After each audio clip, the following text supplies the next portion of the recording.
الحمد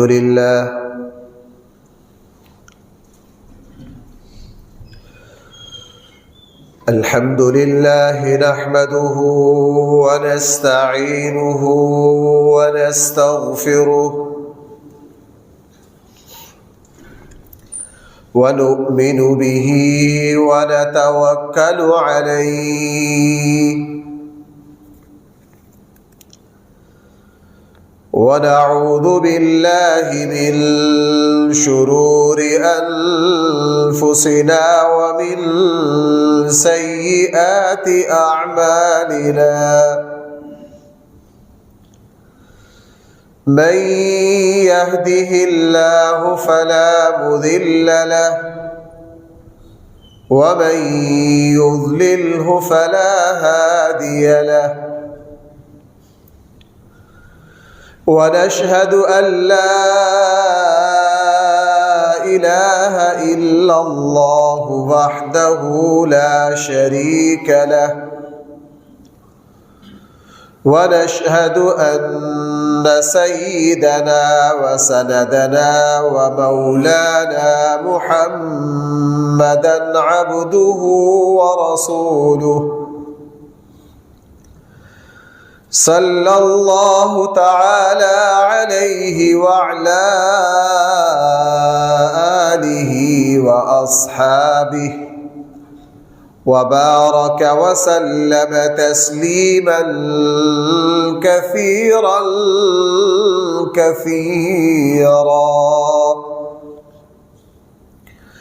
أما بعد فأعوذ بالله من الشيطان الرجيم بسم الله الرحمن الرحيم لقد كان لكم في رسول الله أسوة حسنة لمن كان يرجو الله واليوم الآخر وذكر الله كثيرا صدق الله مولانا العظيم.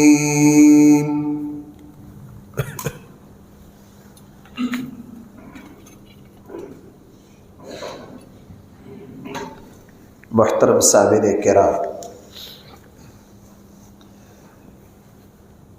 ربیع الاول کے حوالے سے ہمارے آقا صلی اللہ علیہ وسلم کی سیرت طیبہ پر بیانات کا سلسلہ چل رہا تھا. پچھلے جمعے کچھ باتیں سیلاب کے حوالے سے عرض کی تھی کہ سیلاب جو آیا ہے اس میں جو نقصانات ہوئے ہیں اس میں ایک تو ہماری اپنی نااہلیاں، ہماری حکومتوں کی غفلتوں کا بہت بڑا دخل ہے. کچھ آسمانی آفت بھی ہے، اور اللہ تعالیٰ کن وجوہ سے ناراض ہوتے ہیں میں نے کچھ وہ ذکر کی تھی. آج دوبارہ انشاءاللہ رسول اللہ صلی اللہ علیہ وسلم کی سیرت طیبہ کے حوالے سے کچھ باتیں عرض کی جائے. میرا مزاج کچھ اس طرح کا ہے کہ چاہے سیرت کے حوالے سے جو بھی بات کی جائے کوئی ایک کلیہ پورے بیان میں ایسا تفصیل سے لایا جاتا ہے کہ اگر کوئی ایک بھی ہمارے عمل میں آ جائے وہ دنیا اور آخرت میں میری اور آپ کی نجات اور فلاح کے لیے کافی ہو. رسول اللہ صلی اللہ علیہ وسلم کی سیرت کے ہزاروں نہیں لاکھوں پہلو ہیں.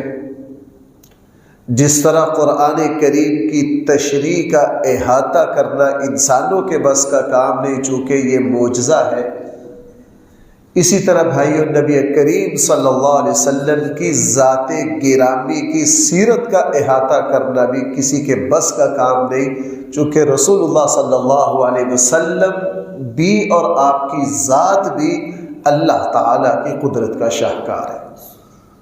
میں یوں کہہ سکتا ہوں جس طرح قرآن کریم کلام اللہ ہونے کے ناطے سے ایک عظیم معجزہ ہے۔ رسول اللہ صلی اللہ علیہ وسلم کی سیرت طیبہ بھی بالکل اسی طرح ایک بھائی کیا ہے؟ معجزہ ہے، اور معجزہ کو لفظوں میں تعبیر نہیں کیا جا سکتا۔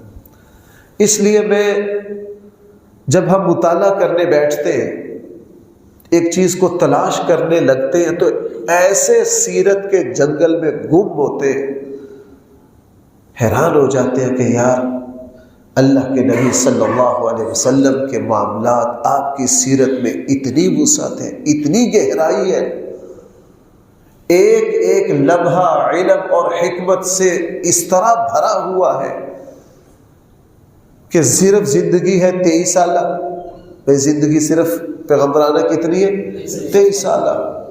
1500 سال ہو گئے علماء کو لکھتے لکھتے، اب بھی ہر صدی میں کوئی ایسا بندہ اٹھتا ہے، وہ سیرت کا اللہ تعالیٰ اس کے سامنے ایک عجیب باب کھولتا ہے کہ پچھلے بھی اور بعد والے بھی حیران ہو جاتے ہیں کہ اچھا سیرت میں یہ بھی ایک پہلو۔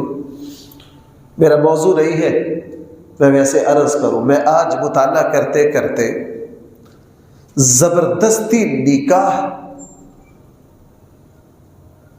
عورت کی مرضی کے بغیر نکاح کرنا، ابھی میں جمعے سے پہلے یہ چیزیں دیکھ رہا تھا کہ رسول اللہ صلی اللہ علیہ وسلم کی زندگی میں ایسے کتنے فیصلے مقدمے آئے جو خواتین لے کر آئی کہ جی میرا نکاح زبردستی کیا گیا ہے، یا میری منشا کے خلاف کیا گیا ہے، یا میں فلاں جگہ نکاح کرنا چاہتی ہوں اور میرا زبردستی نکاح اس طرح کیا جا رہا ہے۔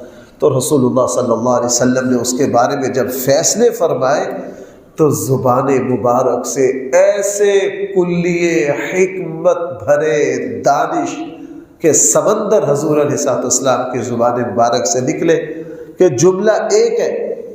بھائی جملہ کیا ہے؟ ایک ہے۔ وہ ایسا کلیہ ہے، ایسا قانون ہے کہ اس نے 1400 سالوں میں ماہرین کے لیے، علماء کے لیے، مفکرین کے لیے علم کے دروازے کھول دیے۔ میں آپ کو ایک بات کئی سالوں سے کہتا آ رہا ہوں، میں تقریباً 2005 سے مستقل جمعہ پڑھا رہا ہوں، 2005 سے۔ بھائی کتنے سال ہو گئے؟ 20 سال ہو گئے۔ ہر ربیع الاول میں معمول ہے کہ سیرت کا کوئی پہلو بیان کیا جائے، اور ایک سال بیان کر کے خیال آتا ہے یار آئندہ سال کیا بیان کریں گے، تو کہتے یار جب آئندہ سال آئیں گے اللہ اور کھول دے گا۔ وہ آئندہ سال آتا ہے تو اللہ تعالیٰ سیرت کے نئے پہلو کھول دیتا ہے، پھر یوں لگتا ہے کہ شاید کنویں سے پانی ختم ہو گیا، اور جب آئندہ سال آتا ہے تو اللہ اس کنویں کو پھر بھر دیتے۔ بہرحال رسول اللہ صلی اللہ علیہ وسلم کی سیرت کے جس پہلو کو مجھے بیان کرنا ہے، اور بھائی یہ ذہن میں رکھا کریں، اگر کسی موضوع میں تشنگی رہ جایا کرے نا، وہ میری کم علمی اور نالائقی کی وجہ سے رہ جاتی ہے۔ اس کا یہ مطلب نہیں کہ سیرت کا اصل وہ موضوع میں تشنگی ہے۔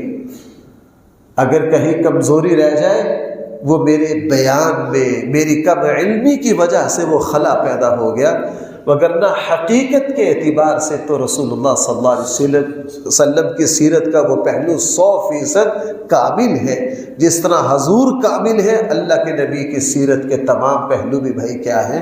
100%۔ رسول اللہ صلی اللہ علیہ وسلم کی سیرت کا جو پہلو مجھے آج عرض کرنا ہے وہ یہ کہ رسول اللہ صلی اللہ علیہ وسلم پر اللہ نے جتنی ذمہ داریاں ڈالی، اور اللہ کے نبی کو جن مشکلات کے دریا عبور کرنے پڑے، اللہ کے رسول صلی اللہ علیہ وسلم کا راستہ روکنے کے لیے کفر کے جو پہاڑ رستے میں آئے، ہر پڑھا لکھا مسلمان کو شعور ہے کہ کتنی مشکلات رسول اللہ صلی اللہ علیہ وسلم کے سامنے آئی ہوگی۔ جس نبی کی زندگی مشکلات سے گھری ہوئی ہے، جنگ پر جنگ ہے، جس کے دائیں بائیں کفر کے چاروں طرف سے کبھی کوئی حملہ کبھی کوئی حملہ، لیکن آپ 23 سالہ زندگی میں دیکھیں گے کہ رسول اللہ صلی اللہ علیہ وسلم اول سے لے کر آخر تک ہر وقت 100% پر امید رہے۔ 100% کیا رہے؟ پر امید رہے، کہیں مایوسی قریب نہیں آئی۔ اللہ کے نبی صلی اللہ علیہ وسلم کی زبان مبارک سے کبھی بھی مایوسی کا کلمہ نہیں نکلا۔ اللہ کے نبی صلی اللہ علیہ وسلم کی شخصیت کو اللہ نے ایسا پر امید بنایا، ایسا بلند حوصلہ بنایا، رسول اللہ صلی اللہ علیہ وسلم کو اللہ تعالیٰ نے ایسے مضبوط اعصاب کا شاہکار بنایا کہ بعض مرتبہ تاریخ نے وہ موقع بھی دکھائے اللہ کے نبی تنے تنہا کھڑے، کیا کھڑے ہیں بھائی، لیکن مایوسی کے کوئی کلمات نہیں، کوئی الفاظ نہیں، قریب نہیں آنے دیا۔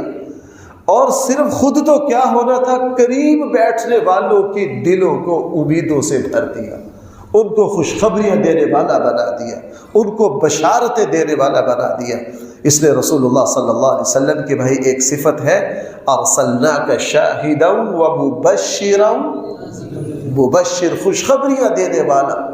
اللہ کے نبی کی زبان مبارک سے ہر موقع پر جب صحابہ اکرام کے ہاتھ پاؤں پھول گئے، ڈر گئے، پریشان نہ ہو، پریشان نہ ہو۔ اس لیے میں اس کے کچھ مثالیں آپ سے عرض کرتا ہوں، آپ نے ذرا اندازہ لگانا ہے کہ دائیں بائیں کا ماحول کیسا ہے، کیا دائیں بائیں کا ماحول کیسا ہے۔ ایک بندہ ہماری مسجد کے دائیں بائیں دیکھ لو، اس مرتبہ بارش ہوئی ہے، جمشید روڈ کے اوپر سے پانی گزرا ہے، یہاں سارا پانی ہی پانی ہو، ایک بندہ اتنے پانی میں کھڑے ہو کے کہہ رہا ہو، لوگوں ایک زمانہ آئے گا یہاں سونا چاندی کے دریا بہائے جائیں گے، وہ کہیں گے مولوی صاحب پانی میں ڈوبے ہوئے کیا بات کرتے ہو۔ کیوں بھائی ایسا ہوتا ہے کہ نہیں؟ رسول اللہ صلی اللہ علیہ وسلم کی زندگی میں ایسے موقع آئے، لیکن اللہ کے نبی پر امید ہے، اللہ کے نبی کیا ہے؟ پر امید ہے، مایوسی کو قریب نہیں آنے دیا، اور اپنے صحابہ کو بشارتیں دی، کہا تم گھبراؤ نہیں۔ نبی جہاں دیکھ رہے ہیں، مثلا رسول اللہ صلی اللہ علیہ وسلم مکی زندگی میں ہے، مکی زندگی میں ابتدائی 4-5 سالوں میں ماننے والے 40 سے اوپر نہیں گئے، اور 13 سالہ محنت کے نتیجے میں 100-200 بندہ اللہ کے نبی کے ہاتھ پر مسلمان ہوا ہے۔ اور مکی زندگی اتنی کٹھن کہ رسول اللہ صلی اللہ علیہ وسلم سے کوئی ملاقات نہیں کر سکتا، آپ علیہ السلام کو کوئی تحفہ اور ہدیہ نہیں دے سکتا۔ ایک موقع پر کافروں نے رسول اللہ صلی اللہ علیہ وسلم کے ساتھ حد درجہ بے ادبی اور بدتمیزی کی۔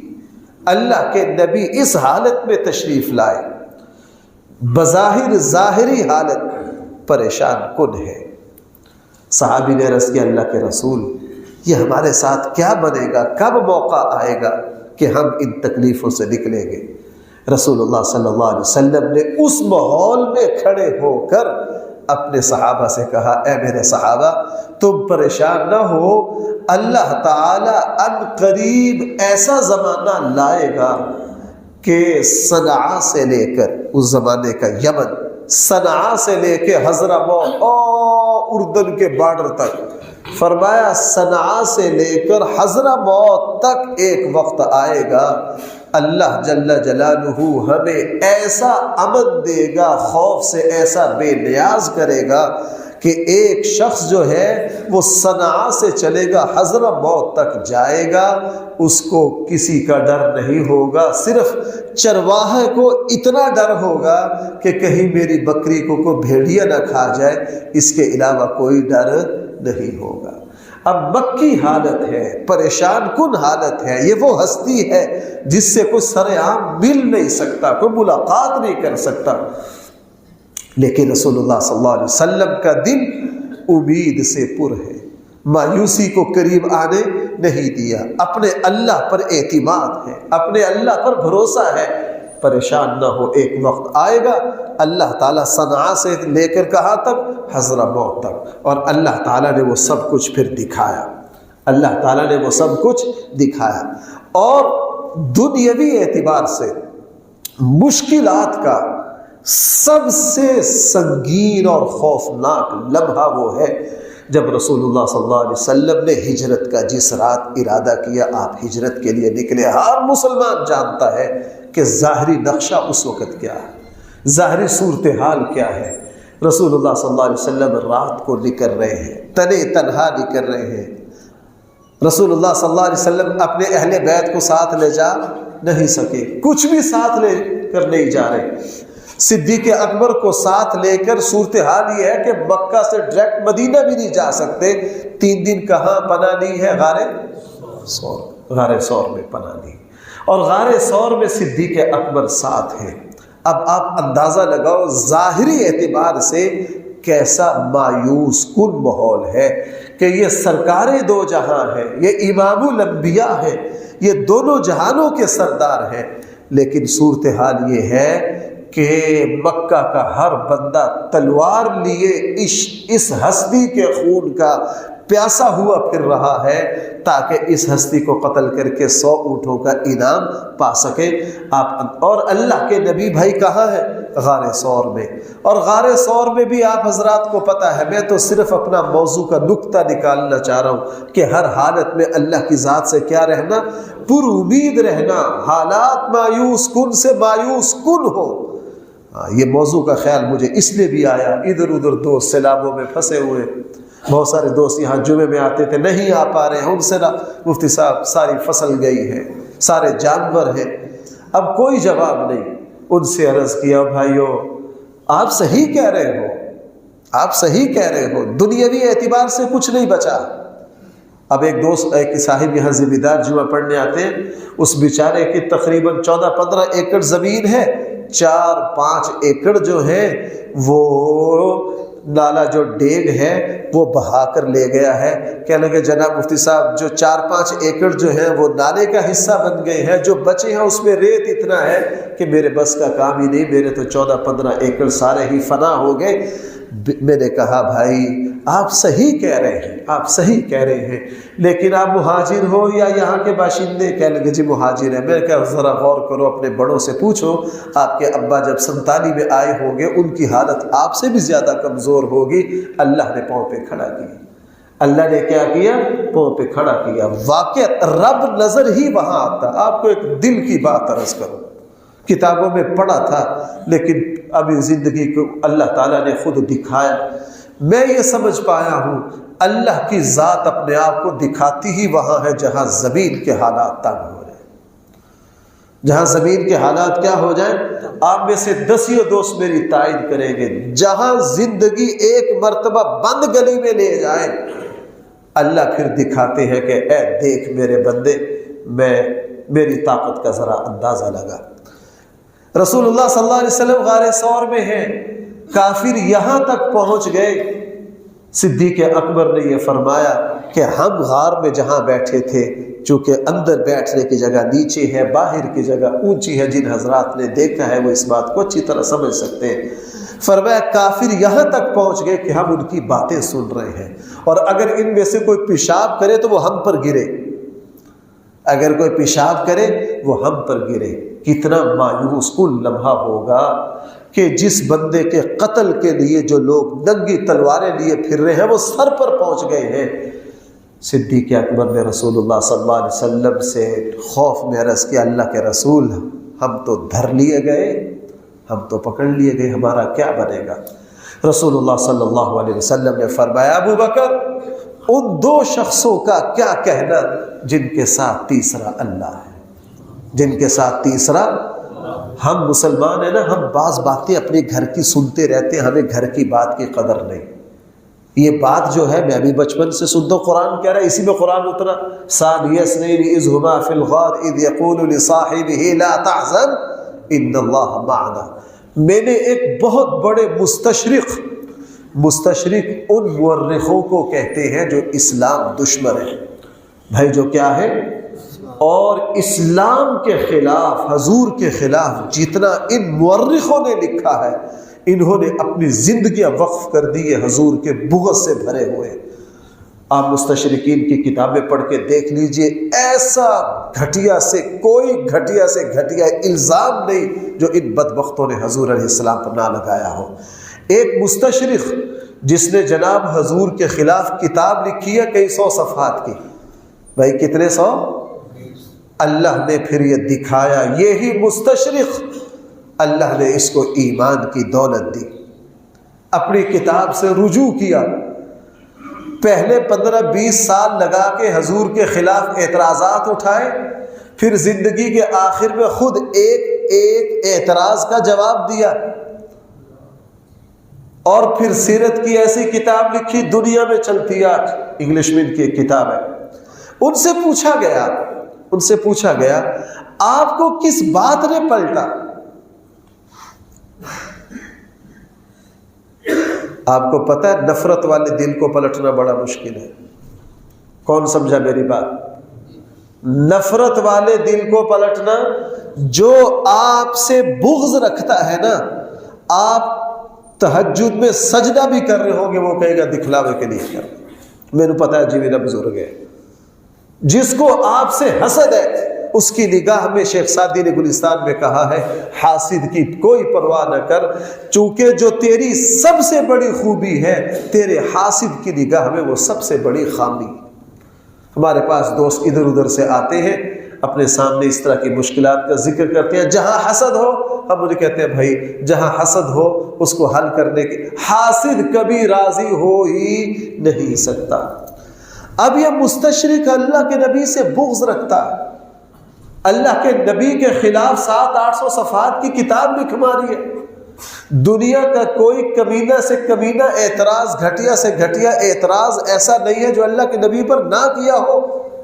یکدم زندگی پلٹی، اسلام قبول کیا، حضور کی سیرت پر قلم اٹھایا، خیال آیا جو اعتراضات میں نے قائم کی ہیں انہی کا جواب لکھوں، لکھ کر اپنی دونوں کتابیں شائع کی۔ پہلا حصہ اعتراضات پر ہے اور دوسرا حصہ کس پر ہے؟ جوابات پر ہے۔ پوچھا گیا آپ کو کس چیز نے پلٹا؟ اس نے کہا مجھے صرف ایک لفظ نے پلٹ کے رکھ دیا۔ میں نے جب تنقیدی نگاہ سے سیرت کا مطالعہ کیا تو میں نے یہ دیکھا کہ یہ وہ ہستی جب یہ ہجرت کا سفر کر رہی ہے، یہ غار ثور میں ہے اور قتل کرنے والے سر پر پہنچ گئے ہیں، اور یہ وہاں بیٹھے ان کی باتیں سن رہے ہیں، اتنے قریب ہیں کہ اگر وہ پیشاب کریں تو ان پر گرے۔ ابو بکر نے یہ کہا اللہ کے رسول ہم تو پکڑ لیے گئے۔ اس کا جو جواب دیا ہے وہ جواب دنیا کا کوئی شجاع اور بہادر نہیں دے سکتا، وہ جواب وہی دے سکتا ہے جو اللہ کا پیغمبر ہو۔ وہاں جواب کیا بنتا ہے؟ وہ سر پہ ہے، ابو بکر کہہ رہے ہیں اللہ کے رسول ہم تو دھر لیے گئے۔ وہاں کہنا چاہیے چپ کر ذرا، کیا ہو جائے؟ خاموش ہو جائے، چونکہ سن نہ لے، چپ، سانس بھی ایسا لو۔ اللہ کی طرف ایسے موقع پر توجہ۔ بھائی مجھے ایک بات بتاؤ، میں یہاں بیٹھا ہوں، بیٹھتے بیٹھتے اچانک مجھ پر کوئی چیز گرے، آپ بیٹھے ہیں، اچانک یہ کیمرہ گر پڑے عدم توجہ پر آپ پر، تو بندہ ایک دم ہل جاتا ہے کہ نہیں؟ اس موقع پر اللہ یاد رہتا ہے؟ اگر کسی کو یاد رہتا ہے یہ وہی اللہ کی یاد ہوتی ہے جو دل میں ہوتی ہے، جو کہاں ہوتی ہے؟ چونکہ یکدم بندہ غیر اختیاری طور پر اللہ کا کلمہ جب آئے گا یہ اسی مومن کے دل سے نکلے گا جس کے دل میں بھائی کیا ہے؟ اللہ بستا۔ اس نے کہا یہ موقع تھا، یہ جواب نہیں بنتا تھا۔ صدیق اکبر نے کہا ہم تو دو ہیں، ہم تو پکڑ لیے گئے۔ فرمایا لا تحزن ان اللہ معنا، اور حدیث کے الفاظ ہیں ابو بکر تیرا کیا خیال ہے ان دو کے بارے میں جن کے ساتھ تیسرا کون ہو؟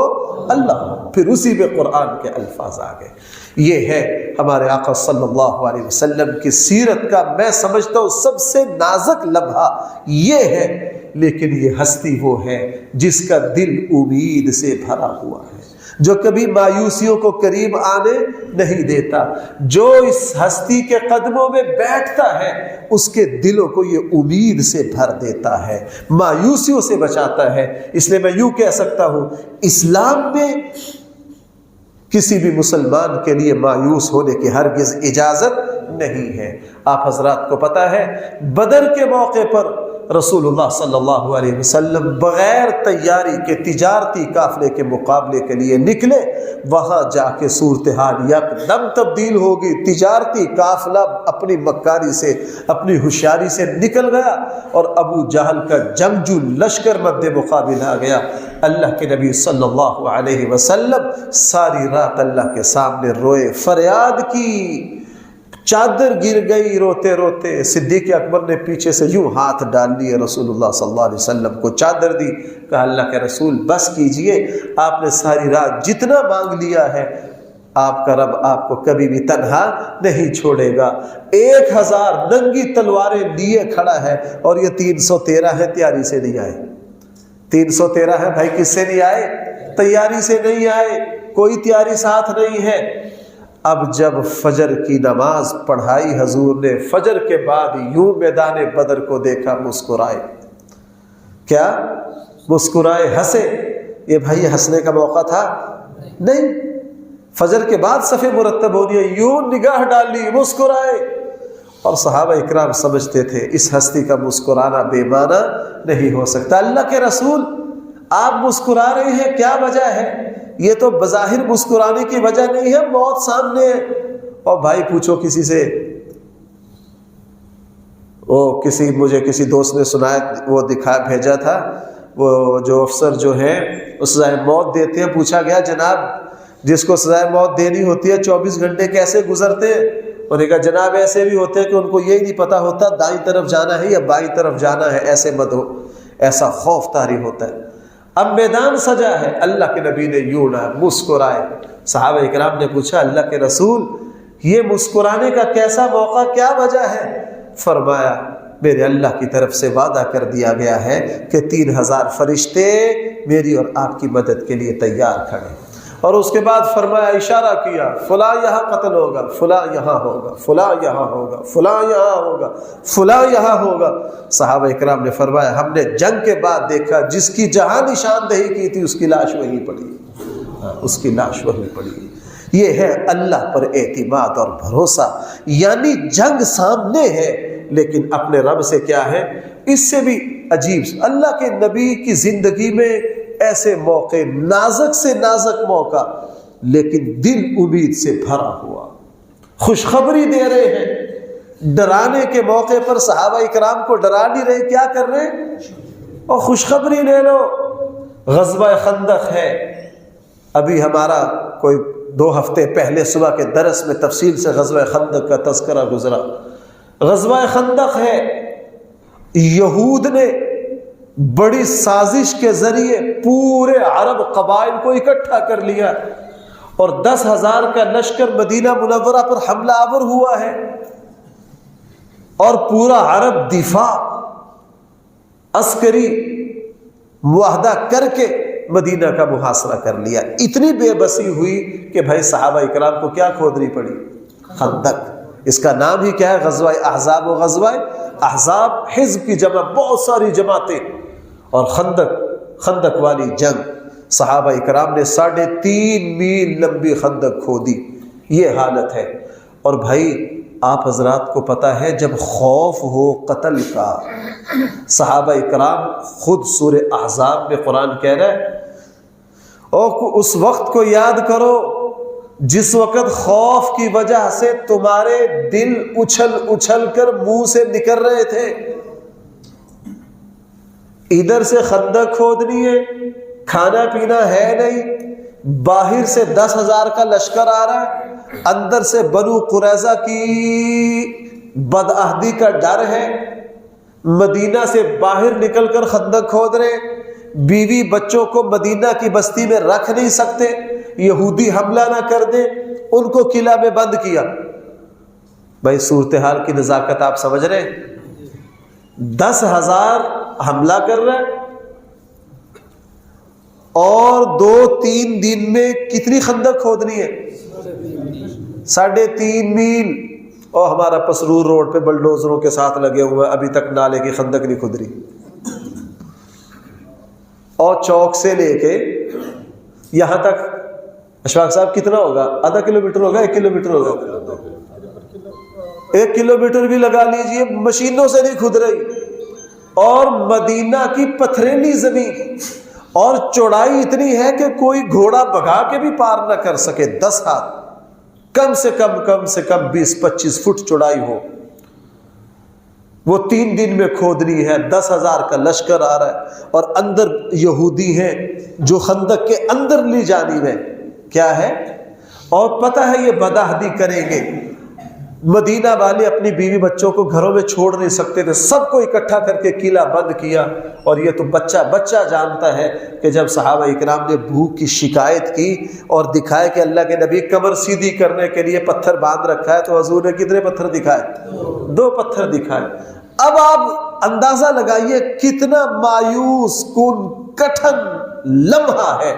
اسی لمحہ میں سلمان فارسی شیر کا جو حصہ تھا خندق کھودنے کا، وہی ایک پتھر آ گیا بڑا، ٹوٹے نا، اللہ کے نبی کو اطلاع کی، خود تشریف لائے، کلہاڑا ہتھوڑا پکڑا اور پورے زور سے مارا، اتنی زور سے مارا کہ وہ جو چٹان تھی اس کا تیسرا حصہ ٹوٹ گیا اور چنگاریاں نکلی۔ اس مایوس کن لمحہ میں جیسے ہی چنگاری نکلی، فرمایا مجھے کیسر و کسریٰ کے محلات دکھائے گئے۔ کیسر و کسریٰ کے محلات، منافقوں نے کہا واہ واہ، کھانے کو روٹی نہیں، کیسر و کسریٰ کے خواب نظر آ رہے۔ ایمان والوں کو پتا تھا یہ بھائی اللہ تعالیٰ، ہم تو اس کیفیت کو بیان نہیں کر سکتے، ہمارے دل میں کہاں آئے گی، لیکن اے میرے اللہ، آپ نے اپنے نبی کے دلوں کو جن امیدوں سے بھرا تھا، اس کا کوئی 1,00,000واں کروڑواں حصہ اے اللہ ہمارے دل میں بھی جاری کر دے۔ ایسا لمحہ، ہتھوڑا مار کے کیا کہا، اور کیسے دوسرا مارا، تیسرا مارا، صحابہ اکرام کے دلوں کو امید سے بھر دیا۔ اور پھر پتہ کیا فرمایا کہ میں رات سویا ہوں، خواب میں اللہ تعالیٰ نے مجھے مشرق اور مغرب کی زمین دکھائی گئی ہے، اور جہاں تک اللہ نے خواب میں مجھے زمین دکھائی گئی ہے، میری امت کی حکومت وہاں تک پہنچے گی، میری امت کی حکومت وہاں تک پہنچے گی۔ رسول اللہ صلی اللہ علیہ وسلم کا مزاج تھا ہر موقع پر امید کا دیا، امید دلوں میں روشن کرنا۔ آپ علیہ الصلاۃ والسلام اس میں اتنے حساس تھے، اگر کوئی آیا قریب، اس کا نام میں کوئی خوشخبری نہیں تھی، کوئی نام میں بدشگونی تھی، اللہ کے نبی فوراً نام تبدیل کر، اس لیے حکم دیتے بھائی ہر جگہ اچھا فال لیا کرو۔ اللہ کے نبی کا کیا حکم تھا؟ ہر جگہ اچھا گمان کیا کرو، اچھا فال۔ حضرت صحابی نے پوچھا اللہ کے رسول یہ نیک فال کیا ہے؟ فرمایا اچھی بات ہے۔ کیا ہے؟ اچھی بات ہے۔ مشکل سے مشکل حالات میں بھی جہاں امید کی کرن نظر آئے اس کو پکڑ لو، اس کو اجاگر کرو۔ ایک صحابی آئے، پوچھا تمہارا کیا نام ہے؟ کہنے لگا میرا نام حزن ہے۔ فرمایا نہیں، تم حزن نہیں ہو، تم سہل ہو، تم مشکل نہیں ہو، تم کیا ہو؟ آسان ہو۔ مدینہ منورہ تشریف لائے، اس بستی کا کیا نام ہے؟ یثرب۔ رونا پیٹنا چیخنا چلانا بیماریوں کا مرکز۔ فرمایا یہ یثرب نہیں ہے، یہ طیبہ ہے۔ یہ کیا ہے؟ طیبہ ہے۔ چونکہ یثرب میں نحوست اور بدفعلی تھی، برا شگون تھا، لفظ نامناسب تھا، اللہ کے نبی نے فوراً اس کو کیا کر دیا؟ اس کو تبدیل۔ بلکہ میں عرض کروں ایسی چھوٹی چھوٹی جگہ، یوں اللہ کے نبی خطبہ ارشاد فرما رہے، حضرت حسن بچے، حضرت حسن جیسے بچے بے تکلف ہوتے ہیں، آ کے رسول اللہ صلی اللہ علیہ وسلم کے پاس بیٹھ گئے۔ اللہ کے نبی خطبہ دیتے دیتے حضرت حسن کے سر پر شفقت سے ہاتھ بھی پھیر رہے ہیں، بیان کرتے کرتے فرمایا ھذا ابنی سید، میرا یہ بیٹا سردار ہے۔ کیا فرمایا؟ میرا یہ بیٹا سردار ہے۔ آگے فرمایا کہ میرا یہ بیٹا سردار ہے، ان قریب مسلمانوں کی 2 عظیم جماعتوں میں میرا یہ بیٹا صلح کروائے گا۔ میرا یہ بیٹا کیا کرے گا؟ اب دیکھو حضرت حسن آ کر بیٹھے، اللہ کے نبی نے کتنی بڑی خوشخبری کا دروازہ کھول دیا۔ میرا یہ بیٹا سید ہے، سردار ہے، اور یہ میری امت کی 2 مسلمان، بھائی کون سی؟ پھر بولو صحیح بخاری اور صحیح مسلم کی روایت ہے، کمزور نہیں. اور بعد میں ایسا ہی ہوا، حضرت امیر معاویہ رضی اللہ عنہ کے ساتھ جب جنگ ہوئی اور ادھر سے بھی بہت بڑا لشکر آیا، ادھر سے بھی بہت بڑا لشکر آیا، رسول اللہ صلی اللہ علیہ وسلم کی پیشن گوئی سچی ہوئی. حضرت حسن رضی اللہ عنہ نے کمال حکمت سے، کمال تدبر سے حضرت حسن رضی اللہ عنہ نے صلح کروا دی اور مسلمانوں کا خون بہنے سے بچا لیا. یہ عظیم فضیلت تھی کس کی؟ حضرت حسن. اور یہاں رسول اللہ صلی اللہ علیہ وسلم نے دونوں جماعتوں کو کیا کہا ہے؟ ہاں، ہمارے یہاں لوگوں کو حضرت امیر معاویہ کو کافر بنانے کا بڑا شوق ہے، بخاری مسلم کی اس حدیث کو نہیں ہاتھ لگاتے. رسول اللہ صلی اللہ علیہ وسلم کیا فرما رہے؟ مسلمانوں کی دو عظیم جماعتوں میں. میں بار بار کہہ رہا ہوں بھائی، کن کی؟ اور یہ روایت کمزور ہے. کہاں کی ہے؟ بخاری میں بھی ہے اور مسلم میں بھی ہے. فرمایا مسلمانوں کی دو عظیم جماعتوں میں میرا یہ بیٹا کیا کروائے گا؟ اب رسول اللہ صلی اللہ علیہ وسلم نے حضرت امیر معاویہ بھی اور دوسری جماعت دونوں کو کیا کہہ دیا؟ دونوں کو مسلمان کہہ دیا. رسول اللہ صلی اللہ علیہ وسلم تشریف لے گئے. حضرت ام حرام بنت ملحان رضی اللہ عنہا، یہ انصاری صحابیہ ہیں، ان کے گھر تشریف لے گئے. آپ علیہ الصلاۃ والسلام کی زندگی کا جو بات میں عرض کر رہا ہوں، ایک ایک لمحہ امیدوں سے بھرپور، خوشخبریوں سے بھرپور، اپنے اللہ پر کامل اعتماد اور بھروسہ. حالات کچھ بھی ہو، اللہ کے نبی کو مایوسی بالکل پسند نہیں تھی. جہاں بیٹھے، جہاں گئے، جہاں بولے، جہاں جو ارشاد فرمایا وہاں خوشخبریوں کی بہاریں چلا دی. یہاں تک کہ خواب دیکھتے. حضرت ام حرام بنت ملحان کہتے ہیں اللہ کے نبی میرے یہاں تشریف لائے. بھائی متوجہ ہو جاؤ سارے، میں ایک حساس موضوع کی طرف توجہ دلانا چاہتا ہوں. میرے یہاں تشریف لائے، دوپہر کو سوئے، میرے گھر میں دوپہر کو سوئے. مستشرقین ایسے بدبخت ہیں، وہ خوردبینیں لگا لگا کے جب دماغ میں گند ہو نا، جب دماغ میں کیا ہو؟ گند ہو، تو پھر بندہ اپنے باپ کے بارے میں بھی بدگمان ہو جاتا ہے، اپنی ماں کے بارے میں بھی بدگمان ہو جاتا ہے. میں ایک مرتبہ بازار سے گزر رہا تھا، مجھے ایک صاحب نے روک لیا، مفتی صاحب ایک مسئلہ پوچھنا. میں نے کہا جی کیا مسئلہ ہے؟ کہنے لگے جی حدیث میں آتا ہے رسول اللہ صلی اللہ علیہ وسلم ام حرام بنت ملحان کے گھر میں تھے، دوپہر کو سوئے ہوئے تھے، اس طرح خواب دیکھا، اس میں خوشخبریاں وہ میں آگے جا کے سناؤں گا. میں کہا جی بالکل صحیح ہے.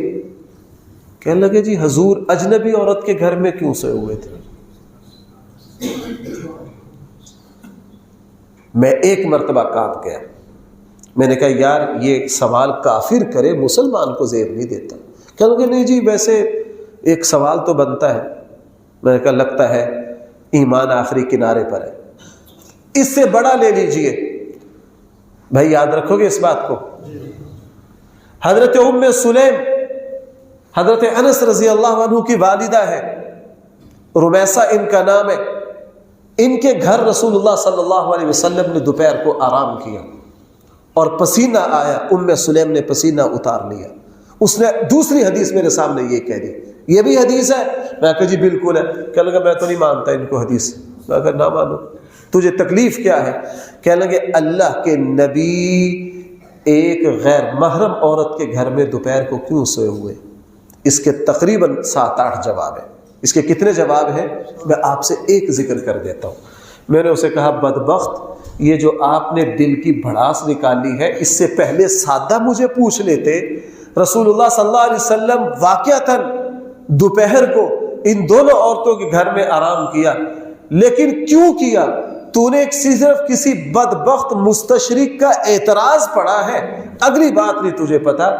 حضرت ام ملحان اور ان کی بہن حضرت ام سلیم رسول اللہ صلی اللہ علیہ وسلم کی رضائی خالہ ہے.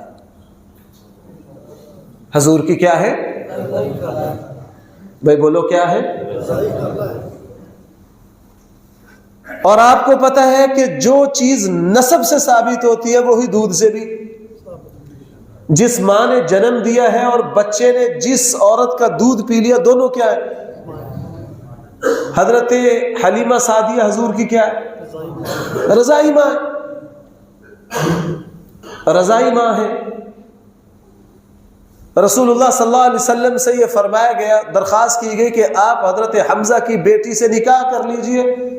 حضور نے فرمایا میرا نکاح جائز نہیں، چونکہ میں نے اور حمزہ نے سویبہ کا دودھ پیا ہے۔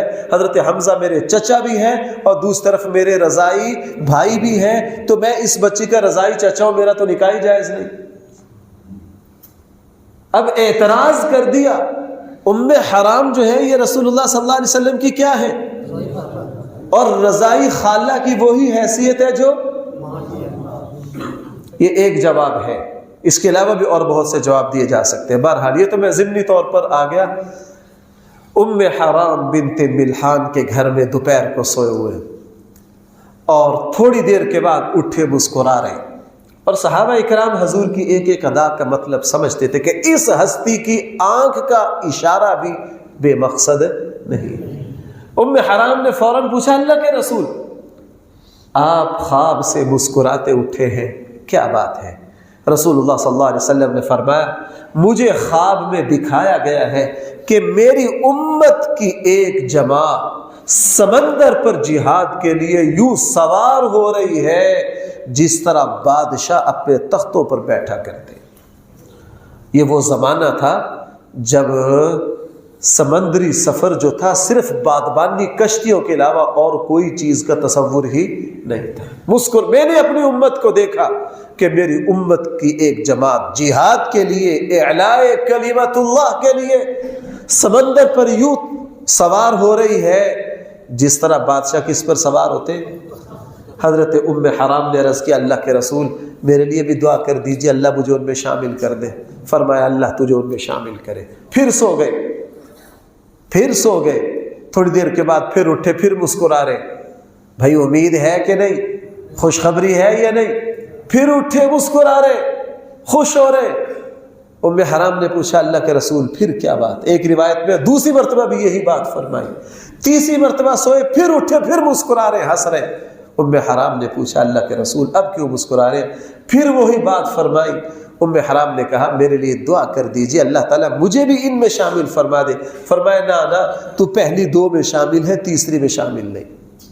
اور بعد میں ایسا ہی ہوا، حضرت عثمان غنی رضی اللہ عنہ کے زمانہ میں جب حضرت امیر معاویہ رضی اللہ عنہ نے حضرت عثمان کی اجازت سے بحری بیڑا تیار کیا پہلا، اور اللہ کے نبی کی یہ بشارت جو صحیح بخاری اور مسلم میں ہے، اللہ تعالیٰ نے اس کو پایا تکمیل تک پہنچایا۔ حضرت عثمان اور حضرت امیر معاویہ رضی اللہ عنہما کے ذریعے بحری بیڑا بنا، اور اس پر جب سفر کر کے قبرص، ترکی کا پرلا حصہ ہے، آدھا یورپ میں ہے، ترکی سے صرف 30 کلومیٹر ہے، 30 میل۔